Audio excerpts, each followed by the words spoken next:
Photo of this guy, not content with going massive out the pit, he had his hand off the handlebar as well, on purpose I might add, not a blowout. Jake, again, you're one of these guys who's come from a racing background, motocross, dirt track. We met a lot of times at dirt track. You've ridden these bikes, you've probably done a lot more riding on these bikes in recent years than you ever had before.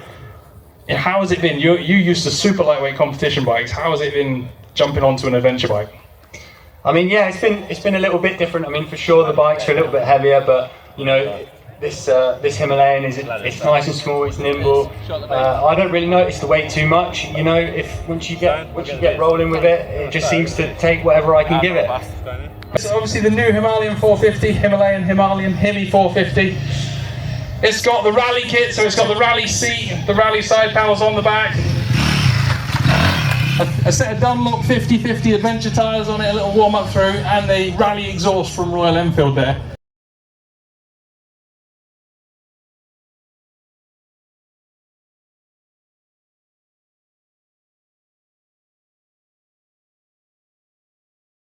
The leg off, wild man! The heart's going! Jake Edey, you're an absolute hero.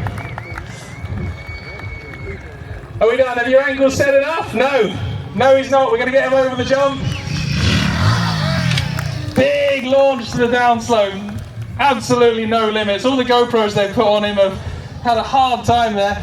Do we want to see some log action? Let's have a round of applause. Let's hear some noise for Jake Edey.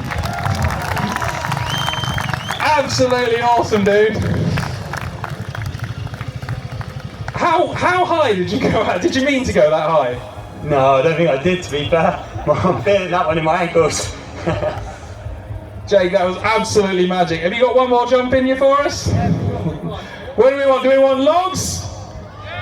Do we want dirt pile? They want dirt pile. One more time. Let's get one more jump. I think I'm going to insist they retire this bike after this year. The poor thing. It's meant for adventure travel, Jake. Let's get him. Let's make some noise. Let's get him over the jump. Mr. Jake Edey launched into that downslope.